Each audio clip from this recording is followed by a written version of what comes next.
미친 개야. 노망이 들어도 단단히 들었지. 저런 돌밭을 돈 주고 사다니 귀신에 홀리지 않고서야 어찌 저런 짓을 한단 말인가. 장터 어귀에 모여 앉은 아낙네들의 수군거림이 봄바람을 타고 왁자지껄하게 퍼져나갔다. 그들의 시선이 꽂힌 곳은 마을 주막의 평상 위였는데 그곳에서는 7순이 넘은 최영감이 떨리는 손으로 엽전 꾸러미를 세고 있었다. 낡아빠진 배적삼은 소매 끝이 해져 실밥이 너덜거렸고 가끄는 때에 절어 본래의 색을 잃은 지 오래였다. 누가 보아도 동냥하는 거짓골이었으나 이 고을 사람들은 알고 있었다. 저 늙은이가 곳간에 쌀가마니를 산처럼 쌓아놓고도 쥐새끼 한 마리에게 쌀 한 톨 내어주지 않는 천하의 구두쇠, 자린고비, 최영감이라는 사실을 말이다. 최영감의 앙상한 손가락이 엽전 한 뼘을 집어 올렸다. 놓을 때마다 그의 눈동자는 아까워 죽겠다는 듯 뱅글뱅글 돌아갔다. 맞은편에 앉아 땅 문서를 쥐고 있는 김진사는 혹여나 노인이 마음을 바꿀까봐 조바심이 나서 식은땀을 흘리고 있었다. 어르신, 이거 참, 이 가격이면 정말 거저드리는 겁니다. 비록 돌이 좀 많긴 하지만 땅이 어디 도망갑니까? 자손 대대로 물려줄 터전이 될 것입니다. 김진사는 침이 마르도록 아첨을 떨었으나 속으로는 쾌재를 부르고 있었다. 그가 팔아넘기려는 땅은 마을 서쪽 끝자락에 위치한 일명 독성리 토시리라 불리는 버려진 땅이었다. 이름 그대로 풀 한 폭이 자라지 않는 대머리 같은 돌밭이었다. 흙이라고는 찾아볼 수 없고 크고 작은 자갈과 바위만이 무성하여 소도 갈다가 쟁기를 부러뜨리고 도망간다는 악명 높은 황무지였다. 그런 땅을 사겠다고 나서니가 하필이면 돈이라면 사족을 못 쓰는 최영감이라니. 마을 사람들은 해가 서쪽에서 뜰 일이라며 혀를 내둘렀다. 최영감은 김진사의 말에는 대꾸도 않고 엽전에 테두리가 달았는지 확인하며 셈을 계속했다. 99, 100, 엽전 꾸러미를 내미는 그의 손이 부들부들 떨렸다. 마치 제 살점을 떼어주는 듯한 고통이 그의 얼굴에 역력했다. 최영감이 왜 이 쓸모없는 땅에 집착하는지는 아무도 몰랐다. 며칠 전 최영감은 꿈을 꾸었다. 꿈속에서 돌아가신 아버지가 나타나 그 독성리 자갈밭을 가리키며 파랍하면 나온다 라고 한마디를 남기고 사라진 것이었다. 평생을 돈만 쫓아온 최영감에게 그 꿈은 계시와도 같았다. 파면 나온다니 무엇이 나온단 말인가? 혹시 옛날 고려장 하던 시절 묻어둔 금붙이라도 있단 말인가? 아니면 산삼이라도? 최영감의 탐욕스러운 상상력은 꼬리에 꼬리를 물고 이어졌다. 남들이 보기엔 쓰레기 같은 돌밭이지만 그 밑에 엄청난 보물이 숨겨져 있을 것이라는 맹목적인 믿음이 그의 이성을 마비시켰다. 게다가 김진사가 도박 빚에 쫓겨 헐값에 내놓았으니 이건 하늘이 내려준 기회라고 생각했다. 그는 주위의 비웃음 따위는 아랑곳하지 않았다. 어리석은 것들. 내가 벼락부자가 되면 그때 가서 배가 아파 떼굴떼굴 구르겠지. 최영감은 속으로 코웃음을 쳤다. 자, 여기 있네. 단양일세. 문서 주게. 마침내 최영감이 돈주머니를 내밀었다. 김진사는 날치기 하듯 돈을 낚아채고는 땅 문서를 최영감의 품에 안겨주었다. 아이고, 감사합니다. 어르신, 정말 큰 결심하셨습니다. 그럼 저는 바빠서. 이만 김진사는 뒤도 돌아보지 않고 출행랑을 쳤다. 마치 사기친 것이 들통날까봐 도망치는 모양새였다. 주막 주변에서 구경하던 마을 사람들은 그 꼴을 보고 박장대소를 터뜨렸다. 푸아하, 저 늙은이가 드디어 노망이 났구만. 단양이면 쌀이 몇 마리인데 저런 돌무더기를 사다니. 아마 저기서 돌을 캐다 국을 끓여 먹으려나 보지. 왁자지껄한 조롱이 쏟아졌지만 영감은 땅 문서를 품속 깊이 찔러 넣으며 짐짓, 태연한 척 헛기침을 했다. 에잉, 유해씨, 참새가 봉황의 뜻을 어찌 알겠느냐. 두고 봐라 이놈들아. 거래를 마친 최영감은 지팡이를 짚고 곧장 마을 서쪽으로 향했다. 자신의 소유가 된 그 땅을 직접 눈으로 확인하고 싶어서였다. 가는 길은 험했다. 마을의 경작지를 지나자 잡초조차 자라지 않는 황량한 들판이 나타났다. 독성리에 도착하자 그곳의 풍경은 생각보다 더 처참했다. 드넓은 평지였으나 흙은 보이지 않고 크고 작은 잿빛 자갈들이 끝도 없이 펼쳐져 있었다. 개울물도 이곳을 피해 흐르는지 땅은 쩍쩍 갈라져 있었고 말라 죽은 고목 한 그루만이 기괴한 형상으로 서 있어 을씨년스러움을 더했다. 까마귀 한 마리가 고목 위에 앉아 까악까악하고 울어대니 마치 최영감의 어리석음을 비웃는 듯했다. 바람이 불 때마다 돌들이 서로 부딪히며 그르럭 그르럭 하는 소리를 냈는데 그 소리가 꼭 귀신의 이가는 소리 같아 등골이 오싹했다. 하지만 최영감의 눈에는 그 삭막한 풍경이 달리 보였다. 그의 눈에는 자갈밭이 아니라 그 밑에 묻혀 있을지도 모를 황금단지가 보였다. 그는 지팡이를 들어 자갈밭 한가운데를 쿡 찔렀다. 깡! 하는 소리와 함께 지팡이 끝이 튀어올랐다.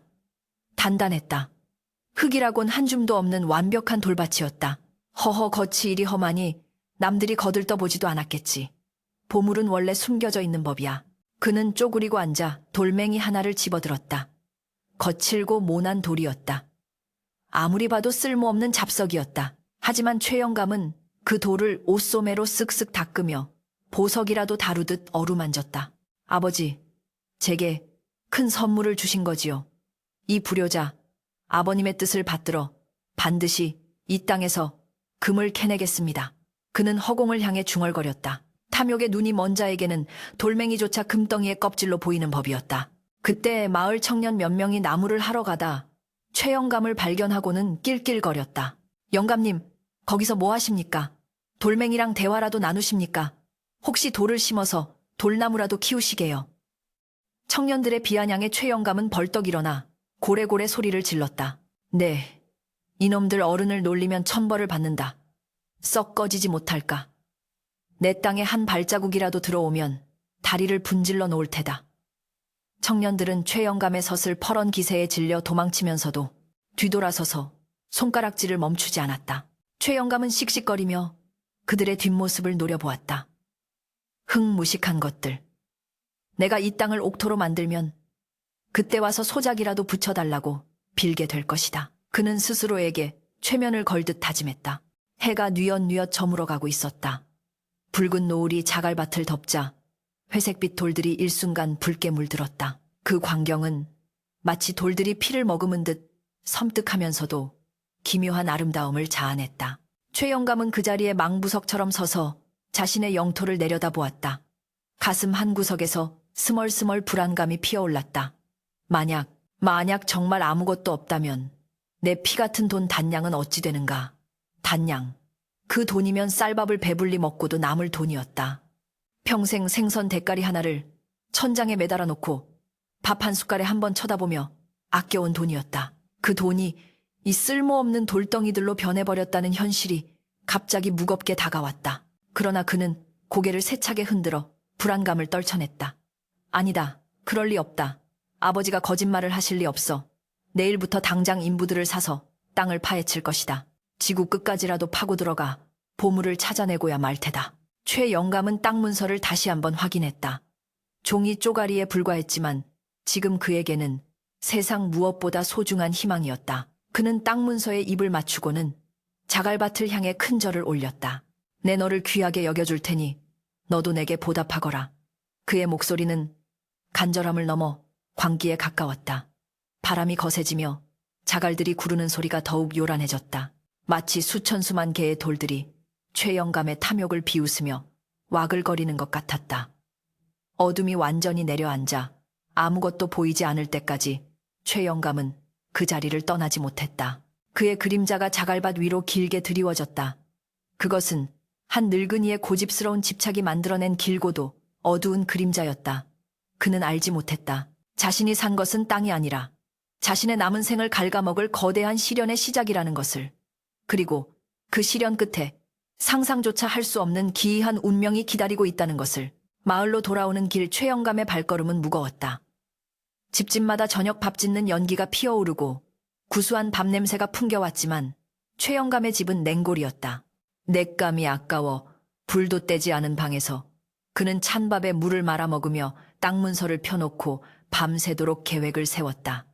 내일 날이 밝는 대로 김서방, 박서방을 불러야지. 품씹은 최대한 깎고 밥은 주지 말고. 그래, 돌을 드러내고 땅을 깊게 파야 해. 그의 눈은 채탁에 들어갔지만 눈빛만은 형형하게 빛났다. 그것은 흡사 노름판에서 마지막 패를 쥐고 있는 도박꾼의 눈빛과도 같았다. 밖에서는 부엉이가 부엉부엉하고 울어댔다. 마을 사람들은 그 소리가 재수 없다며 문을 걸어 잠갔지만 최영감에게는 그 소리가 부자부자 하는 소리로 들렸다. 탐욕은 귀마저 멀게 하고 눈마저 멀게 하는 법이었다.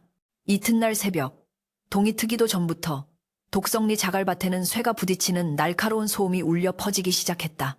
깡깡깡. 최 영감은 거금단 양을 투자한 것이 아까워 잠 한숨 제대로 자지 못하고 마을의 장정셋을 헐값에 고용하여 밭으로 끌고 나왔다. 그는 뒷짐을 진 채 매의 눈으로 인부들을 감시하며 연신 호통을 쳤다. 이놈들아, 허리에 힘을 더 주지 못해. 곡괭이질이 그게 뭐냐? 땅을 파라고 했지. 누가 돌을 쓰다듬으라고 했느냐? 인부들은 입이 대빨이나 나와 투덜거렸다. 그도 그럴 것이 품깹이라고는. 고작 보리밥 한 덩이에 막걸리 반 사발이 전부였으니 힘이 날리 만무했다. 하지만 더 기가 막힌 것은 땅의 상태였다. 겉보기에만 돌밭인 줄 알았더니 파면 팔수록 흙은커녕 집채만한 바위와 날선 자갈들만 쏟아져 나오는 것이었다. 흙 한 줌을 보기 위해 돌열지게를 퍼날라야 하는 형국이니 이것은 개간이 아니라 차라리 산을 옮기는 역사 예시에 가까웠다. 영감님, 이건 해도 해도 너무합니다. 쟁기질은커녕 곡괭이 날이 벌써 2개나 부러졌습니다. 여기는 농사를 지을 땅이 아닙니다요. 인부 중 맏형격인 칠성이가 땀을 비오듯 흘리며 하소연했다. 그러나 최 영감은 눈 하나 깜짝하지 않았다. 시끄럽다 농사. 흥, 누가 여기다 콩 심고 팥 심자더냐. 그냥 파기만 해라. 깊게 더 깊게 파란 말이다. 최 영감의 머릿속에는 오로지 아버지의 계시 파면 나온다는 그 말 한마디뿐이었다.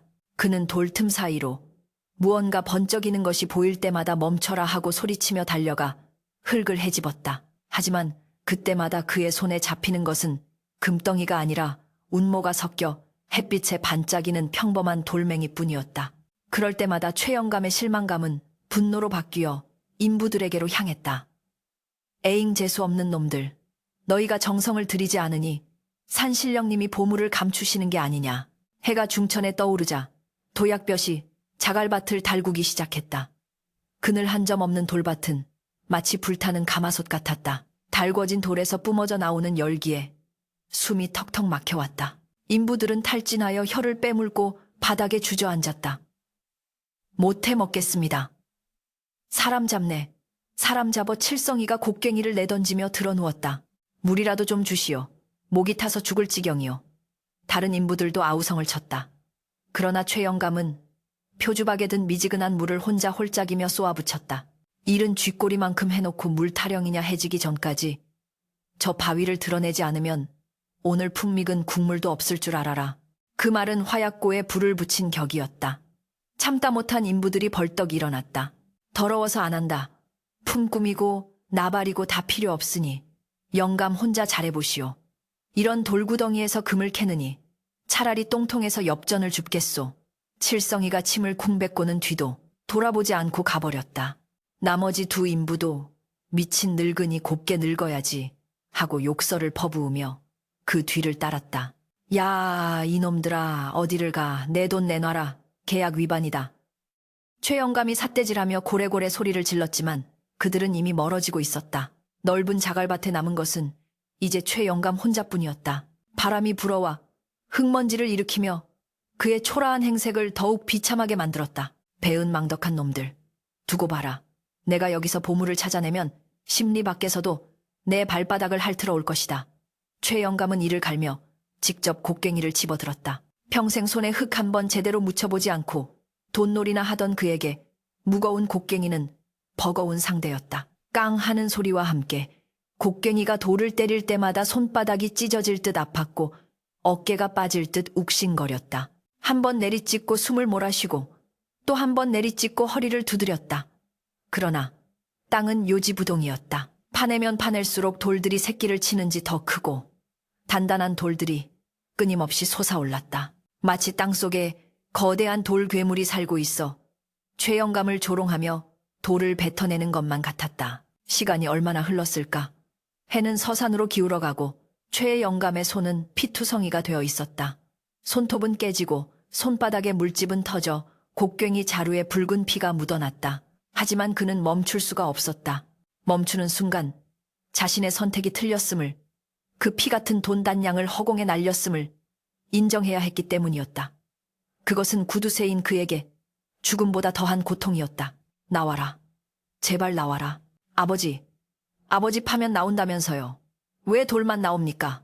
왜 최영감은 울부짖으며 맨손으로 자갈을 파헤쳤다. 날카로운 돌 조각이 살을 파고들었지만 통증조차 느껴지지 않았다. 그의 눈은 광기로 번들거렸고 입가에는 허연 거품이 말라붙어 있었다. 김진사 이 사기꾼 놈. 나를 속였어. 아니야. 아버지가 나를 속일 리 없어. 혼잣말을 중얼거리며 그는 미친 듯이 돌을 날랐다.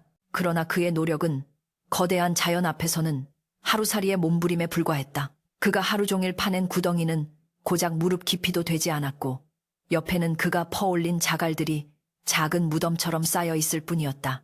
그것은 보물을 찾기 위한 굴착이 아니라 자기 자신이 들어갈 무덤을 파는 행위와 다를 바 없었다. 배고픔과 갈증, 그리고 극심한 피로가 쓰나미처럼 몰려왔다. 눈앞이 번쩍거리며 헛것이 보이기 시작했다. 자갈들이 엽전으로 보였다가 다시 해골로 변해 그를 비웃는 듯했다. 으아악 최영감은 비명을 지르며 곡괭이를 집어 던졌다. 그리고는 자갈밭 한가운데 대자로 뻗어버렸다. 등 밑에 배기는 돌들이 뼈를 찌르는 듯했지만 일어날 힘조차 없었다. 밤하늘에는 별이 하나둘씩 뜨기 시작했다. 저 멀리 마을에서는 개 짖는 소리와 함께 평온한 저녁 풍경이 펼쳐지고 있었지만 이곳 독성리는 철저하게 고립된 절망의 섬이었다. 차라리 꿈이었으면, 눈을 뜨면 따뜻한 아랫목이었으면. 하지만 차가운 밤바람과 등 밑의 딱딱한 돌들은 이것이 지독한 현실임을 일깨워 주었다. 내 돈, 내 단양. 최영감의 눈에서 굵은 눈물이 흘러내려 귀로 들어갔다. 그것은 탐욕의 대가치고는 너무나 쓰라린 눈물이었다. 그는 엎드려 통곡했다. 땅을 치고 돌을 쥐어뜯으며 후회했다. 내가 미쳤지. 귀신에 씌었지. 이 쓸모없는 땅을 왜 샀을까? 남들이 비웃을 때 알아차렸어야 했는데 그의 통곡 소리는 메아리도 없이 돌밭 사이로 흩어졌다. 아무도 듣는 이 없는 황무지에서 늙은 수전노의 탐욕은 처참하게 부서지고 있었다. 옷은 찢어지고 머리는 산발이 되고 피 묻은 손으로 흙바닥을 기어다니는 그의 꼴은 영락없는 광인이었다. 그때 뱃속에서 천둥치는 소리가 들려왔다. 꼬르륵. 하루 종일 물 한 모금 제대로 마시지 못한 위장이 비명을 지르고 있었다. 배고픔은 후회보다 더 원초적인 고통으로 다가왔다. 배고파. 밥, 쌀밥. 최영감의 눈앞에 김이 모락모락 나는 흰 쌀밥과 기름진 고깃국이 어른거렸다. 하지만 손에 잡히는 것은 차가운 돌멩이뿐이었다. 그는 돌 하나를 집어 입으로 가져가 보았다. 혹시나 먹을 수 있는 것일까 하는 헛된 망상이었다. 우지끈, 이빨이 부러질 듯한 통증에 정신이 번쩍 들었다. 그는 돌을 내던지며 짐승처럼 울부짖었다. 이놈의 돌 다 죽어버려라. 최영감은 탈진하여 쓰러진 채 밤하늘의 달을 올려다보았다.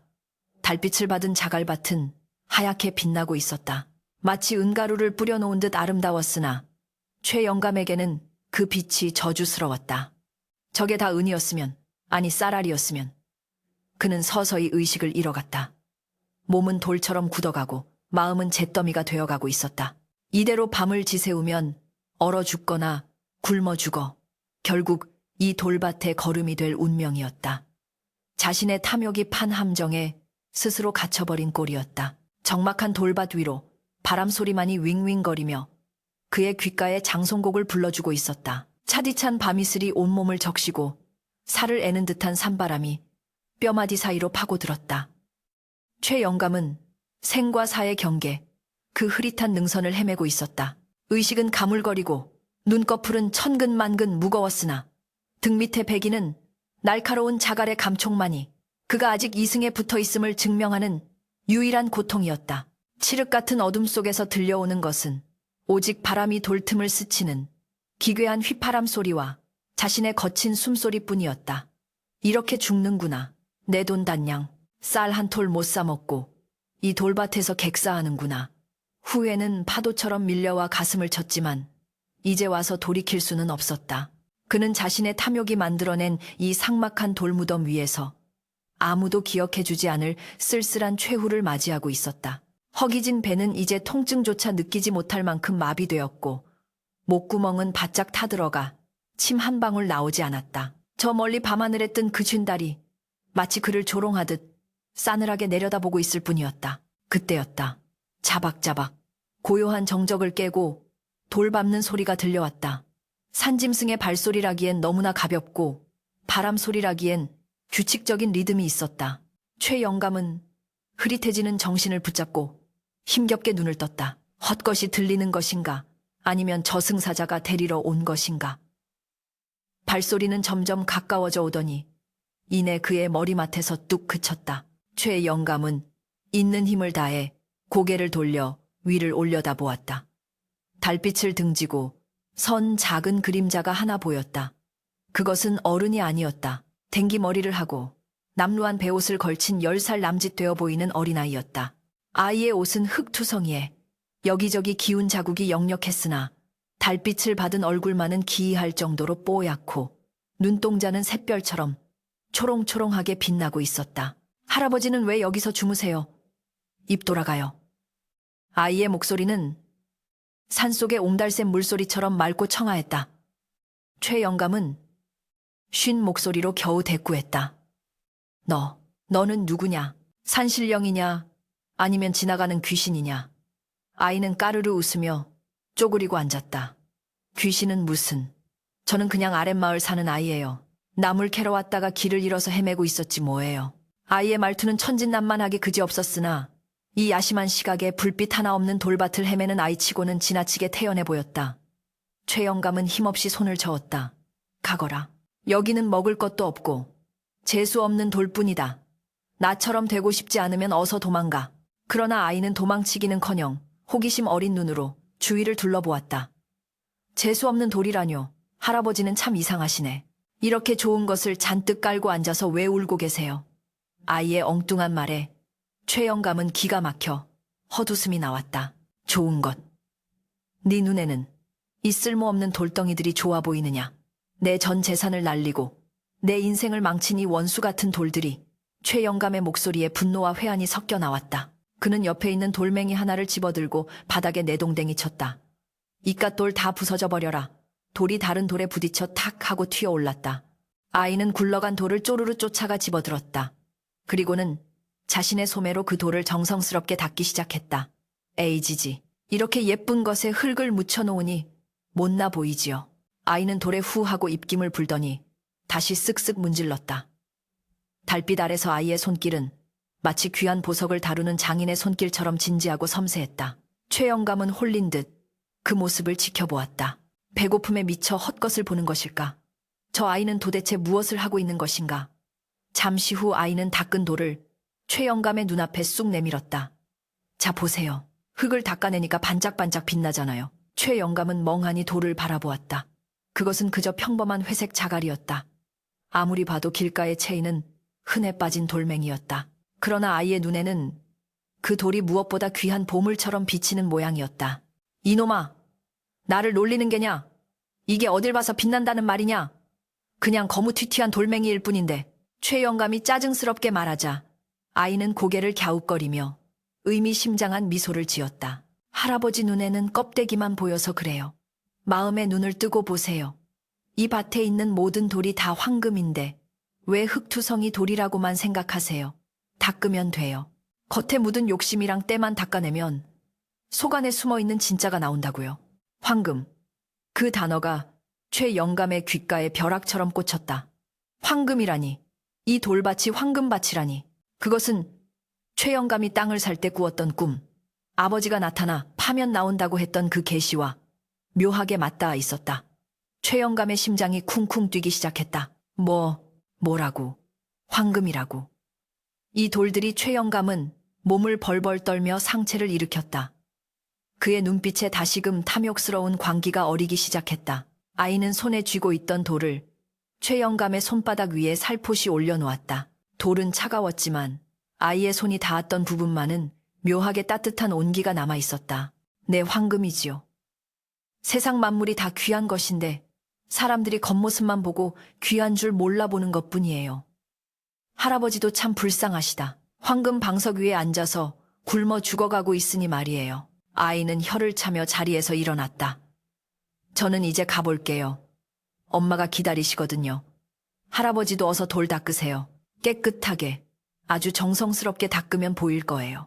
아이는 총총걸음으로 어둠 속으로 멀어져 갔다. 잠깐 이보게. 아이야, 어디로 가는 게냐? 더 자세히 말해다오. 최 영감이 다급하게 손을 뻗으며 불렀지만 아이는 뒤도 돌아보지 않고 안개 속으로 사라지듯 순식간에 시야에서 벗어났다. 마치 처음부터 그곳에 없었던 환영처럼 발자국 소리 하나 남기지 않고 호련히 사라져버린 것이다. 최 영감은 덩그러니 혼자 남았다. 적막한 돌밭에는 다시 바람 소리만 감돌았다. 꿈이었을까? 탈진한 상태에서 본 환각이었을까? 그러나 손바닥 위에 놓인 돌멩이의 묵직한 무게감만은 생생한 현실이었다. 최 영감은 떨리는 손으로 돌을 눈앞에 가져갔다. 달빛에 비친 돌은 여전히 울퉁불퉁하고 못생긴 자갈일 뿐이었다. 황금, 황금이라. 아이의 말이 귓가에서 윙윙거렸다. 마음의 눈을 뜨고 보세요. 닦으면 돼요. 겉에 묻은 욕심이랑 때만 닦아내면. 최 영감은 미친 사람처럼 중얼거렸다. 그래, 닦아보자. 믿져야 본전 아니냐. 아버지가 파라고 했고 저 아이가 닦으라고 했다. 무언가 있어. 분명 무언가 비밀이 있는 게야. 극심한 허기와 피로도 호기심과 탐욕 앞에서는 무력했다. 최 영감은 기어가는 자세로 근처에 있는 작은 물웅덩이로 향했다. 며칠 전 내린 비로 생긴 흙탕물 웅덩이였다. 그는 아이가 준 돌을 그 물에 담갔다. 차가운 물이 손끝을 찔렀다. 그는 옷소매를 걷어붙이고 돌을 문질렀다. 거친 표면에 묻은 흙과 이끼를 손톱으로 긁어내고 옷자락으로 벅벅 닦았다. 변해라, 변해라, 제발 변해라. 주문을 외우듯 중얼거리며 닦고 또 닦았다. 손가락이 찢어져 피가 섞여 나왔지만 그는 멈추지 않았다. 이것이 마지막 동아줄이었다. 이 돌이 황금이 되지 않는다면 그는 정말로 미쳐버려 제 명에 죽지 못할 것 같았다. 달빛이 구름 사이로 얼굴을 내밀며 웅덩이를 비추었다. 최 영감은 젖은 돌을 들어 올려 달빛에 비추어 보았다. 물기가 묻어 반짝거리는 돌. 그러나 여전히 회색빛이었다. 에이씨. 빌어먹을 최 영감은 실망감에 돌을 바닥에 패대기 쳤다. 속았어. 내가 꼬마놈한테까지 속았어. 황금은 무슨 개뿔. 그냥 돌이잖아. 돌. 그는 머리를 쥐어뜯으며 오열했다. 역시 세상에 기적 따위는 없었다. 그저 늙은이의 망상이 만들어낸 허상일 뿐이었다. 그는 힘이 빠져 바닥에 엎드렸다. 차가운 자갈들이 뺨에 닿았다. 이제 모든 것을 포기하고 싶었다. 그때였다. 바닥에 내동댕이 쳐진 돌. 방금 그가 닦았던 그 돌에서 기이한 일이 벌어지기 시작했다. 구름이 걷히고 달빛이 더욱 강렬하게 쏟아지자 회색빛 돌의 표면이 미세하게 갈라지기 시작했다. 마치 매미가 허물을 벗듯 딱딱한 껍질이 스르르 벗겨지며 그 안에서 눈을 찌를 듯한 강렬한 황금빛 광채가 새어나오기 시작한 것이다. 최 영감은 눈을 비볐다. 눈물이 맺혀 헛것이 보이는 것인가 싶어 눈을 벅벅 닫고 다시 보았다. 분명했다. 그것은 환각이 아니었다. 돌의 껍질이 벗겨진 자리에는 밤하늘의 별을 모조리 따다가 박아놓은 듯 영롱하게 빛나는 순도 100%의 황금 덩어리가 자리 잡고 있었다. 허그헉. 최 영감의 입에서 괴상한 소리가 터져 나왔다. 그는 기어서 돌에게 다가갔다.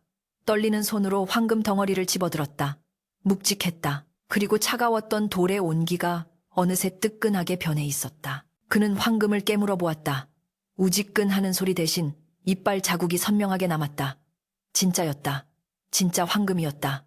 아이의 말은 거짓이 아니었다. 껍데기를 닦아내니 그 안에 황금이 들어있었다. 황금이다, 금이다, 금이야. 최 영감의 외침이 산천을 뒤흔들었다. 그는 미친 듯이 웃으며 황금을 볼에 비비고 품에 안았다. 아이고, 아버지, 아이고, 산신령님, 감사합니다. 이 못난 놈을 버리지 않으셨군요. 기쁨은 잠시 곧이어 거대한 탐욕의 파도가 쓰나미처럼 몰려왔다. 최 영감은 주위를 둘러보았다. 그의 눈에 들어오는 것은 끝도 없이 펼쳐진 자갈밭이었다. 수천 개 아니 수만 개의 돌들이 달빛 아래서 그를 기다리고 있었다. 저게 다 금이란 말이지. 최 영감의 눈동자가 흔들렸다. 계산이 되지 않았다. 이 모든 것이 황금이라면 그는 조선 팔도 제1의 거부가 되는 것이다. 아니 나라님보다 더 부자가 되는 것이다. 다 내 거야. 아무도 못 줘. 다 내 거라고 최 영감은 벌떡 일어나 웅덩이로 달려갔다. 그는 미친 듯이 돌을 주워 나르기 시작했다. 하나 둘 셋 돌을 주워 물에 담그고 옷이 해지도록 문질러 닦았다. 기적은 계속되었다. 그가 정성을 다해 닦아낸 돌마다 두둑하고 껍질이 벗겨지며 찬란한 황금으로 변했다. 하나가 변할 때마다 최영감의 입에서는 침이 흘러내렸고 눈에서는 광기가 뿜어져 나왔다. 그는 배고픔도 있고 추위도 있고 손가락이 터져 피가 나는 고통도 잊었다. 오로지 눈앞에 쌓여가는 황금 무더기만이 그의 세상 전부였다. 밤새도록 그는 돌을 닦고 또 닦았다. 어느새 그의 옆에는 작은 언덕만 한 황금산이 쌓여가고 있었다. 찰랑거리는 황금 소리가 자갈밭에 울려 퍼졌다. 그것은 악마의 속삭임처럼 달콤하고도 위험한 소리였다. 그러나 황금이 쌓일수록 그의 마음속에는 또 다른 지옥이 열리고 있었다. 의심과 공포였다. 누가 보면 어쩌지? 저 산 넘어 나무꾼 놈들이 훔쳐보면 아니야. 김진사 놈이 땅을 판 걸 후회하고 다시 찾아오면 바람 소리만 들려도 최영감은 쏘스라치게 놀라 황금 무더기를 온몸으로 덮었다. 안 돼. 내 거야. 저리가 저리 가란 말이야. 그는 허공에 대고 삿대질을 해댔다. 아무도 없는 허허벌판에서 그는 보이지 않는 도둑들과 싸우고 있었다. 늑대 울음소리가 들리자 그는 황금 하나를 집어들고 무기처럼 휘둘렀다. 오기만 해봐라. 대갈통을 부셔버릴 테다. 그의 모습은 더 이상 사람이 아니었다. 황금의 영혼을 먹힌 아귀 왁구였다. 피 묻은 손으로 황금을 움켜쥐고 와탄 눈으로 사방을 경계하며 짐승처럼 으르렁거리는 꼴이라니. 새벽이 다가오고 있었지만 최영감에게는 여전히 캄캄한 어둠뿐이었다. 그는 몰랐다. 이 황금들이 그에게 축복이 될지 아니면 그를 파멸로 이끌 더 큰 저주가 될지 그저 눈앞에 번쩍이는 노란 빛에 취해 자신의 생명력이 촛불처럼 타들어가고 있다는 사실조차 망각하고 있었다. 자갈밭의 돌들은 여전히 침묵 속에 그를 지켜보고 있었다. 닦아주기를 기다리는 수만 개의 또 다른 유혹들이 차가운 달빛 아래서 숨죽이고 있었다. 동력 하늘이 붉게 물들며 거대한 태양이 산마루 위로 솟아올랐다. 어둠이 거친 독성리 자갈밭에는 세상 그 어떤 풍경과도 비교할 수 없는 기이하고도 찬란한 장관이 펼쳐져 있었다. 황량했던 잿빛 돌밭 한가운데 밤새 최에 영감이 피땀 흘려 닦아낸 돌들이 모여 거대한 황금산을 이루고 있었던 것이다. 아침 햇살이 그 황금 무더기에 닿자 눈을 뜰 수 없을 만큼 강렬한 섬광생광이 사방으로 뻗어나갔다. 그 빛은 너무나 눈부셔서 마치 하늘에서 태양 조각이 떨어져 내린 듯했고 주변에 보잘것없는 잡초들마저 금빛으로 물들일 기세였다. 최영감은 그 황금산의 꼭대기에 걸터앉아 있었다. 그의 몰골은 밤새 치른 전쟁의 참혹함을 대변하듯 처참하기 그지없었다. 옷은 갈기갈기 찢겨 너덜거렸고 손은 온통 피딱지와 흙투성이었으며 눈은 붉게 충혈되어 초탁에 들어가 있었다. 그러나 그의 입가에 걸린 웃음만은 세상을 다 가진 황제의 그것보다 더 오만하고 광기 어렸다. 으하하하 보아라. 이 찬란한 빛을 보란 말이다. 누가 나를 미쳤다 했느냐. 누가 나를 돌밭을 산 멍청이라 비웃었느냐. 최영감은 황금 덩어리 2개를 양손에 쥐고 서로 부딪혔다. 챙챙하는 맑고 고운 금소금이 아침 공기를 가르며 울려 퍼졌다. 그 소리는 그에게 천상의 악기 소리보다 더 황홀하게 들렸다. 그는 황금 무더기에 얼굴을 파묻고 비벼댔다. 차갑고 딱딱한 금속의 감촉이 뜨겁게 달아오른 그의 뺨을 식혀주었다. 다 내 거야. 이 산도 저 들도 아니 이 나라 조선 팔도가 다 내 발 아래 있다. 이제 남은 돌들을 다 닦기만 하면 나는 왕보다 더한 부자가 될 것이다. 탐욕은 끝이 없었다. 발치에 쌓인 황금만으로도 평생을 호의호식하고도 남을 양이었건만 그의 시선은 여전히 닦지 않은 회색 돌들을 향해 번들거리고 있었다. 그러나 환희의 순간은 그리 오래가지 못했다. 해가 중천으로 떠오르며 기온이 올라가자 잊고 있었던 현실의 고통이 엄습해오기 시작했다. 꼬르륵 뱃속에서 천둥치는 소리가 났다. 이틀을 꼬박 굶은 위장은 이제 더 이상 참지 못하고 비명을 질러댔고 타들어가는 목구멍은 물 한 방울을 애타게 갈구했다. 현기증이 일어 눈앞이 핑 돌았다. 최영감은 비틀거리며 황금산에서 내려왔다. 다리가 후들거려 제대로 서 있을 수조차 없었다. 배고파, 목말라. 그는 본능적으로 마을 쪽을 바라보았다. 저 너머 주막에 가면 시원한 막걸리와 뜨끈한 국밥이 있을 터였다. 당장이라도 달려가 배를 채우고 싶었다. 하지만 그는 발을 뗄 수 없었다. 발을 떼는 순간 등 뒤에 쌓인 황금산이 무방비로 노출된다는 사실이 그의 발목을 쇠사슬처럼 잡아맸기 때문이었다. 안 돼. 내가 자리를 비운 사이에 누군가 와서 훔쳐가면 어떡해. 김진사 놈이 땅을 판 걸 후회하고 몰래 와서 훔쳐볼지도 몰라. 아니면 나무꾼 놈들이 지나가는 과객이. 의심은 꼬리에 꼬리를 물고 피어올랐다. 그는 황금 하나를 집어들고 품에 넣으려 했다. 하지만 황금은 너무 무거웠고 개수도 너무 많았다. 품속에 몇 개를 숨긴다 한들 저 거대한 산을 다 가져갈 수는 없었다. 그렇다고 땅에 묻기에는 이미 너무 지쳐 있었고 땅은 너무 단단했다. 이놈들을 두고 갈 수는 없어. 절대 안 돼. 한 덩이도 뺏길 수 없어. 최영감은 다시 황금 무더기 앞으로 돌아와 털썩 주저앉았다. 그는 황금 덩어리 하나를 집어 입으로 가져갔다. 누런 황금빛이 마치 잘 익은 떡처럼 먹음직스러워 보였다. 그는 홀린 듯 황금을 깨물었다. 우지끈 이가 부러질 듯한 통증과 비릿한 쇠맛만이 입안에 감돌았다. 그는 황금을 내던지며 욕지거리를 내뱉었다. 에이씨, 아무짝에도 쓸모없는 거 배고픈데 먹지도 못하고 아이러니였다. 세상 모든 것을 살 수 있는 황금을 산더미처럼 쌓아놓고도 정작 당장 먹을 밥 한 덩이를 살 수 없는 처지라니. 그는 황금을 팔아 쌀을 사면 된다는 것을 알고 있었지만 황금을 들고 마을로 내려가는 길에 강도를 만날까봐 혹은 사람들이 자신의 보물을 보고 달려들까봐 두려워 꼼짝도 할 수 없었다. 부후가 그를 자유롭게 하는 것이 아니라 오히려 그를 고립된 감옥에 가두어 버린 것이다. 그때 멀리서 인기척이 들려왔다. 어이, 거기 누구 있는가? 밭둑 넘어 오솔길로 나무꾼 칠성이가 지게를 지고 지나가다 최영감을 발견한 것이었다. 칠성이는 어제 품색도 못 받고 도망쳤던 인부 중 하나였다. 최영감은 소스라치게 놀라 황금 무더기 위로 몸을 날렸다. 자신의 앙상한 몸으로 거대한 황금산을 가리기에는 턱없이 부족했지만 그는 팔다리를 벌려 필사적으로 금빛을 감추려 애썼다. 오지마 오지 마라 이 도둑놈아. 최영감이 찢어지는 목소리로 비명을 질렀다. 칠성이는 멈칫하며 인상을 찌푸렸다. 아니 영감님, 아직도 거기서 그러고 계시오. 밥은 드셨소. 꼴이 말이 아니구만. 칠성이는 걱정 반, 호기심 반으로 다가오려 했다. 가까이 오면 죽여버릴 테다. 돌 던질 거야. 최영감은 옆에 있던 돌멩이, 아직 닦지 않은 자갈을 집어 칠성이를 향해 마구 던졌다. 돌멩이가 칠성이의 지게에 맞아 탁 소리를 냈다. 아이쿠, 이 노인네가 정말 노망이 났나. 사람을 치려고 해. 칠성이는 기가 막혀 혀를 찼다. 그의 눈에는 최영감이 웬 돌무더기 위에 엎어져서 발광을 하는 미치광이로 보일 뿐이었다. 햇빛에 반사되어 번쩍이는 것이 있긴 했으나 거리가 멀어 그것이 황금인지는 꿈에도 생각지 못했다. 그저 최영감이 돌을 끌어안고 보물이라도 되는 양 지키고 있다고 여겼다. 에이그 주쥐, 욕심이 과하면 화를 부른다더니 굶어 죽든 말든 알아서 하시오. 칠성이는 재수 없다는 듯 침을 뱉고는 서둘러 자리를 떴다. 칠성이가 사라지자 최영감은 안도의 한숨을 내쉬었다. 휴, 들킬 뻔했어. 저놈 내 보물을 노리고 온 게 분명해.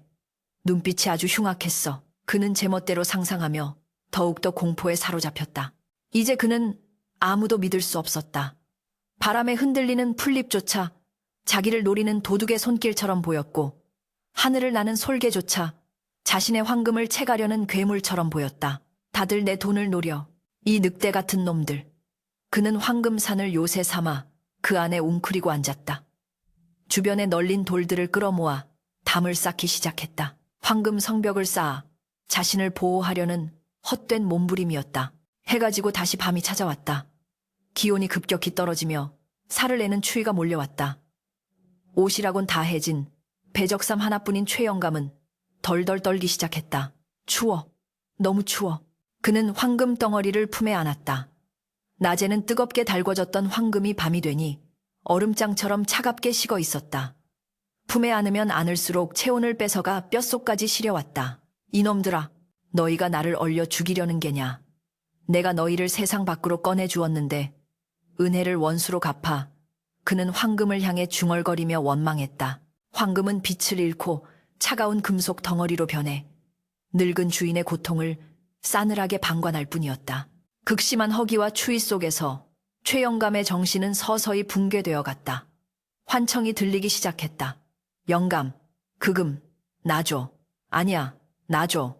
배고프잖아. 돌들이 입을 열어 그에게 말을 거는 것 같았다. 그는 귀를 막고 소리 질렀다. 시끄러워, 다 내 거야. 한 푼도 못 줘. 그러다가 문득 어머니의 목소리가 들리는 듯했다. 아가, 밥 먹어라. 따뜻한 밥 지어놨다. 환영 속에서 김이 모락모락 나는 밥상이 보였다. 그는 허공을 향해 손을 뻗었다. 엄마, 밥 좀 줘. 손에 잡히는 것은 차가운 황금뿐이었다. 그는 황금을 입에 넣고 우물거렸다. 이가 다 빠진 잇몸으로 딱딱한 금속을 씹으며 눈물을 흘렸다. 왜 맛이 없어? 왜 밥이 아니야? 그는 자신이 쌓아 올린 황금 무더기 위로 쓰러졌다. 화려하고 찬란한 무덤이었다. 세상 사람들이 평생을 바쳤겠는 부귀영화의 정점 등dim에 누워 있었으나 그의 몰골은 길가에 버려진 똥개보다 못했다. 몸은 굳어가고 의식은 희미해졌다. 죽음의 그림자가 소리 없이 다가와 그의 곁에 쭈그리고 앉았다. 그때 그의 흐릿한 시야에 다시금 맑은 달빛이 비치기 시작했다. 그리고 그 달빛을 타고 어젯밤 보았던 그 아이의 목소리가 환청처럼 들려왔다. 할아버지는 왜 황금밭에 앉아 울고 계세요? 겉에 묻은 욕심이랑 때만 닦아내면 속 안에 숨어있는 진짜가 나온다고요. 진짜가 나온다고. 최 영감은 힘없는 목소리로 되뇌었다. 그는 떨리는 손으로 황금 하나를 쥐었다. 자신의 피와 땀, 그리고 끝없는 탐욕으로 닦아낸 황금이었다. 하지만 지금 그에게 필요한 것은 이 차가운 금속이 아니었다. 따뜻한 온기배를 채울 밥, 그리고 마음의 평안이었다. 이게 아니었어. 내가 찾던 건 이게 아니었어. 그는 쥐고 있던 황금을 힘없이 놓았다. 황금은 대구르르 굴러가 돌틈에 박혔다. 그 순간 기이한 일이 벌어졌다. 굴러간 황금 옆에 있던 아직 닦지 않은 평범한 자갈 하나가 달빛을 받아 반짝였다. 최의 영감의 눈에는 그 돌이 갓 구워낸 감자처럼 보였다. 감자다. 그는 기어가서 그 자갈을 집어들었다. 흙이 묻은 거친 돌이었지만 황금보다 따뜻하게 느껴졌다. 그는 돌을 품에 안고 웅크렸다. 황금은 차가워. 돌이 따뜻해. 흙이 따뜻해. 그는 비로소 깨달았다. 자신이 평생 쫓았던 돈이라는 것이 죽음 앞에서는 한낱 돌멩이만도 못한 것임을. 흙에서 나서 흙으로 돌아가는 인생에서 진정으로 귀한 것은 생명을 키워내는 흙 한 줌, 따뜻한 밥 한 그릇, 그리고 사람의 온기였음을. 최 영감은 눈을 감았다. 주마등처럼 지난 세월이 스쳐 지나갔다. 돈을 아끼느라 아픈 아내에게 약 한 첩 써보지 못하고 보낸 일, 배고픈 이웃을 문전박대했던 일, 소작농들의 고혈을 짜내 곡간을 채웠던 일, 그 모든 것이 가슴을 짓누르는 바위가 되어 숨통을 조여왔다. 잘못 살았어. 헛살았어. 굵은 눈물방울이 황금 위에 떨어졌다. 눈물에 젖은 황금은 잠시 빛을 잃고 얼룩졌다. 그것은 탐욕으로 얼룩진 그의 영혼과도 같았다. 이제 선택의 시간이 다가오고 있었다. 이대로 차가운 황금 위에서 얼어 죽어 영원한 구두쇠 귀신이 될 것인가? 아니면 마지막 남은 생명의 불씨를 태워 진정한 진짜를 찾아낼 것인가? 최 영감의 손가락이 미세하게 꿈틀거렸다. 그는 마지막 힘을 짜내어 상체를 일으키려 애썼다. 살아야 했다. 살아서 이 잘못된 것을 바로잡아야 했다. 황금에 먹혀버린 괴물이 아니라 인간으로서 눈을 감고 싶다는 간절한 소망이 꺼져가는 심장에 다시 불을 지폈다. 그는 품에 안고 있던 황금 덩어리들을 주섬주섬 챙겨 자신이 입고 있던 다 찢어진 배적삼을 벗어 싼 뒤 질끈 묶었다. 그리고 비틀거리는 다리로 일어섰다. 마을로 가야 했다. 사람들이 있는 곳으로, 온기가 있는 곳으로. 한 걸음을 뗄 때마다 천근만근 무거웠지만 그는 멈추지 않았다. 등 뒤에 남겨진 거대한 황금산은 달빛 아래서 요사스럽게 빛나며 그를 유혹했지만 최 영감은 뒤를 돌아보지 않았다. 그의 그림자가 자갈밭을 가로질러 마을을 향해 길게 뻗어나갔다. 그것은 탐욕의 감옥을 탈출하는 죄수의 모습이자 새로운 삶을 향해 나아가는 순례자의 모습이었다. 밤바람이 그의 앙상한 어깨를 스치고 지나갔다. 가자. 가서 밥을 먹자. 그리고 이 돌들을 사람들에게 돌려주자. 그의 중얼거림이 바람에 실려 흩어졌다. 독성리 자갈밭의 전설은 이제 막 클라이맥스를 향해 치닫고 있었다. 칠흑 같은 어둠을 뚫고 내려오는 최 영감의 발걸음은 마치 벼랑 끝을 걷는 듯 위태로웠다. 등 뒤에 짊어진 보따리 속 황금들은 서로 부딪히며 달그락 소리를 냈지만 그 소리는 더 이상 부귀영화를 약속하는 천상의 음악이 아니었다. 그것은 지난 평생을 탐욕의 노예로 살아온 늙은이를 비웃는 쇠사슬 소리이자 영혼을 짓누르는 죄업의 무게였다. 산을 내려오며 그는 몇 번이나 돌부리에 걸려 넘어지고 가시덤불에 긁혀 피를 흘렸으나 그때마다 이를 악물고 다시 일어섰다. 죽더라도 사람 사는 곳에서 죽어야 한다. 차가운 돌밭이 아니라 따뜻한 온기가 있는 곳으로 가야 한다. 오직 그 일념 하나가 꺼져가는 생명의 불씨를 근근히 지탱하고 있었다. 마침내 마을 어귀의 주막 불빛이 희미하게 시야에 들어왔을 때 최 영감은 다리에 힘이 풀려 그 자리에 고꾸라지고 말았다. 물, 밥, 그의 입술 사이로 새어나온 마지막 신음은 새벽바람에 흩어졌고 그는 거적대기 같은 보따리를 품에 안은 채 정신을 잃었다. 얼마나 지났을까? 코끝을 찌르는 구수한 냄새에 최 영감은 번쩍 눈을 떴다. 흐릿한 시야 너머로 낯익은 얼굴들이 근심 어린 표정으로 그를 내려다보고 있었다. 주막의 주모와 어제 돌밭에서 그를 보고 침을 뱉고 갔던 나무꾼 칠성이었다. 아이고 영감님 정신이 드시오 감싸. 사람이 어쩌면 이 꼴이 되도록 산속을 헤맸소. 주모가 혀를 차며 따뜻한 미음 한 사발을 내밀었다. 최 영감은 체면도 있고 미음 그릇을 낚아채듯 바다 벌컥벌컥 들이켰다.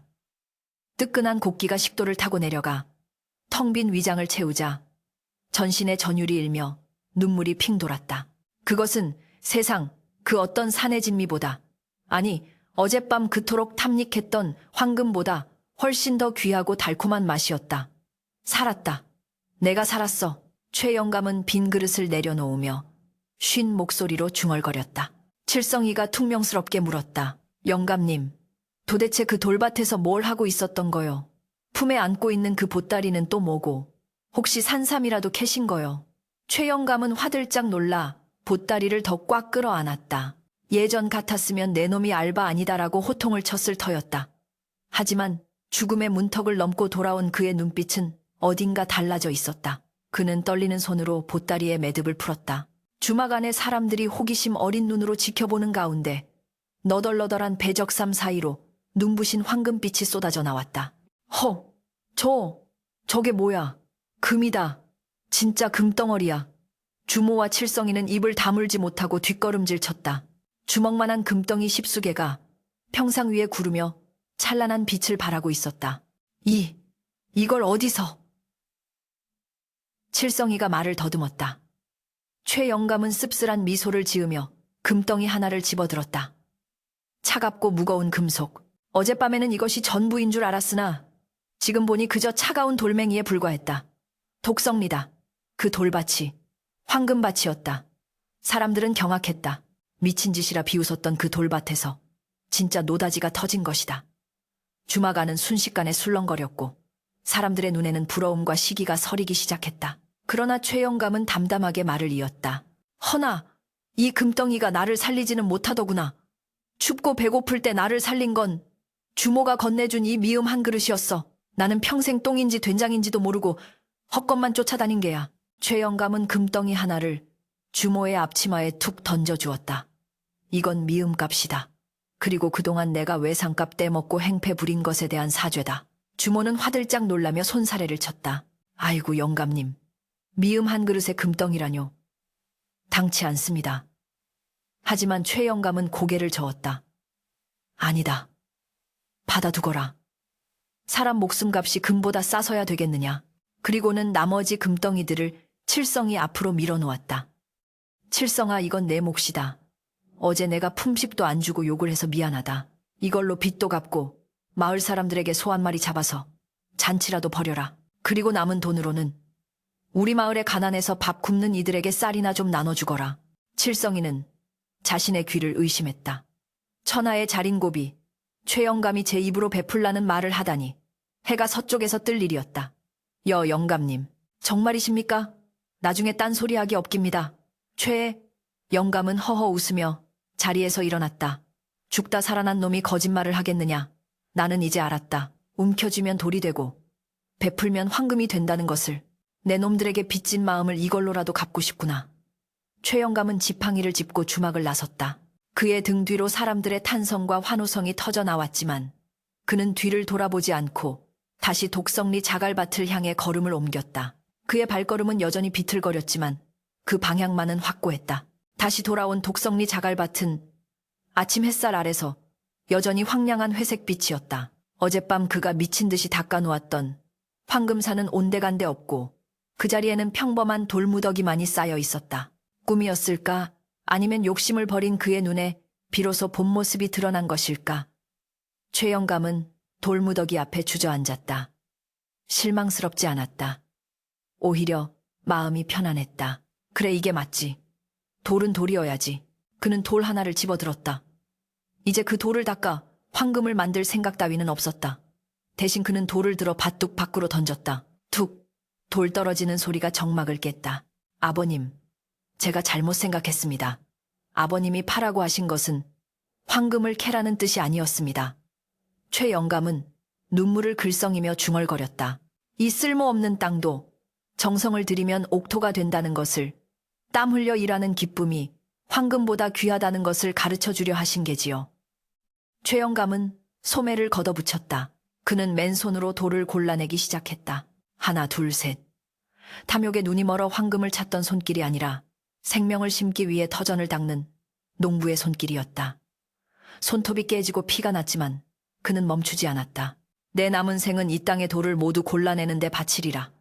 그래서 쌀이 나오고 콩이 나오는 진짜 보물단지로 만들리라. 그때였다. 그가 던진 돌이 땅에 닿는 순간 기이한 일이 벌어졌다. 딱딱했던 자갈들이 파사삭 소리를 내며 부서지더니 검고 부드러운 흙으로 변해가는 것이 아닌가. 최영감은 깜짝 놀라 눈을 비볐다. 그가 돌을 집어 밖으로 던질 때마다 그 자리에 있던 자갈들이 마치 마법처럼 기름진 옥토 워투로 변하고 있었다. 딱딱하게 굳어있던 땅이 숨을 쉬듯 부풀어 올랐고 메마른 균열 사이로 촉촉한 물기가 배어나왔다. 이게 무슨 조화란 말인가. 최영감은 떨리는 손으로 흙을 한 줌 쥐어보았다. 따뜻하고 부드러운 감촉, 그리고 코끝을 맴도는 향긋한 흙내음. 그것은 생명을 품을 준비가 된 완벽한 흙이었다. 그 순간 어젯밤 보았던 그 아이의 목소리가 바람결에 실려 다시 한번 들려왔다. 할아버지, 이제야 진짜 보물을 찾으셨네요. 마음속에 돌을 걷어내니 땅의 돌도 사라지는 거예요. 최영감은 허공을 향해 고개를 숙였다. 고맙다. 고맙다 얘야. 네가 산신령이었구나. 내 썩은 마음을 고쳐주려고 온 귀인이었어. 최영감은 덩실덩실 춤을 추며 밭을 뛰어다녔다. 그가 발을 디디는 곳마다 자갈이 흙으로 변하고 황무지가 옥토로 변했다. 그 광경은 실로 장관이었다. 회색빛 죽음의 땅이 순식간에 검은 생명의 땅으로 탈바꿈하는 기적. 그것은 욕심을 비워낸 자에게 하늘이 내린 진정한 선물이었다. 소문은 발 없는 말이 되어 천리를 갔다. 최영감이 돌밭을 황금으로 바꿨다가 다시 그 황금을 나눠주고 옥토를 얻었다는 이야기는 삽시간에 고을 전체로 퍼졌다. 사람들은 외미와 삽을 들고 독성리로 몰려왔다. 이번에는 비웃음이나 조롱이 아닌 존경과 감탄의 눈빛이었다. 영감님, 저희가 돕겠습니다. 이 땅에 씨를 뿌립시다. 칠성이와 마을 청년들이 앞장섰다. 그들은 최영감과 함께 남은 돌들을 골라내고 고랑을 팠다. 최영감은 더 이상 뒷짐지고 호통치는 지주가 아니었다. 흙투성이가 되어 누구보다 앞장서서 일하는 일꾼이자 넉넉한 인심으로 새참을 내어주는 마을의 어른이었다. 계절이 바뀌고 가을이 찾아왔다. 한때 독성리, 토슬이라 불리며 버림받았던 그 땅에는 믿을 수 없는 풍경이 펼쳐졌다. 끝도 없이 펼쳐진 들판 위로 황금빛 벼 이삭들이 출렁이고 있었다. 바람이 불 때마다 벼들이 서로 몸을 비비며 사락사락 소리를 냈는데 그 소리는 마치 최영감의 창고에 쌓여있던 엽전 소리보다 더 청아하고 풍요롭게 들렸다. 돌밭이 진짜 황금 들판으로 변한 것이다. 사람들은 그 쌀을 자갈쌀이라 불렀는데 밥맛이 꿀맛 같고 먹으면 기운이 솟는다고 하여 임금님 수라상에까지 오르게 되었다.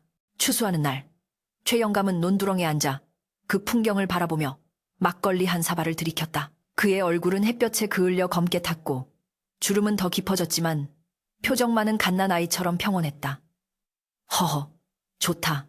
이것이 진짜 황금이지. 그렇고 말고.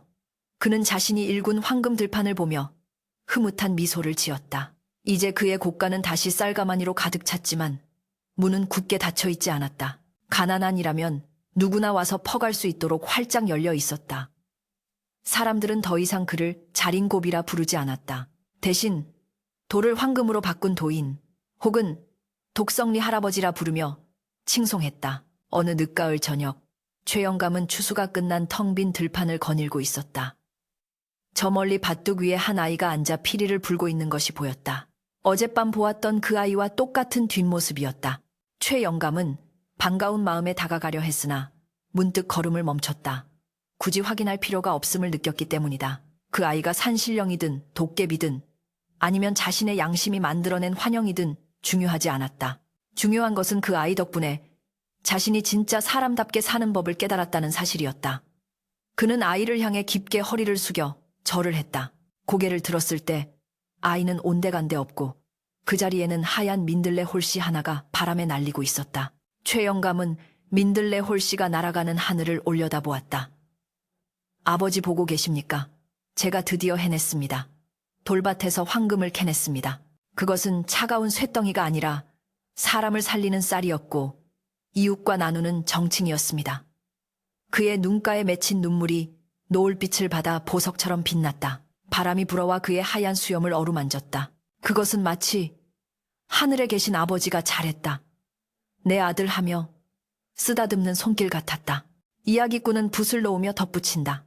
독성리 자갈밭의 기적은 단순히 땅이 변한 것이 아니라 한 인간의 마음이 변하여 세상까지 바꾼 이야기라고. 탐욕이라는 딱딱한 돌을 걷어내면 그 안에는 누구나 옥토와 같은 선한 마음이 숨겨져 있으며 그 마음밭에 나눔의 씨앗을 뿌릴 때 비로소 인생이라는 진정한 황금 들판을 얻게 된다는 것을 말이다. 지금도 그 마을에는 바람이 불면 돌들이 노래하는 소리가 들린다고 한다. 욕심을 버리고 서로 사랑하며 살라는 최영감의 행복한 웃음소리가 섞인 노래가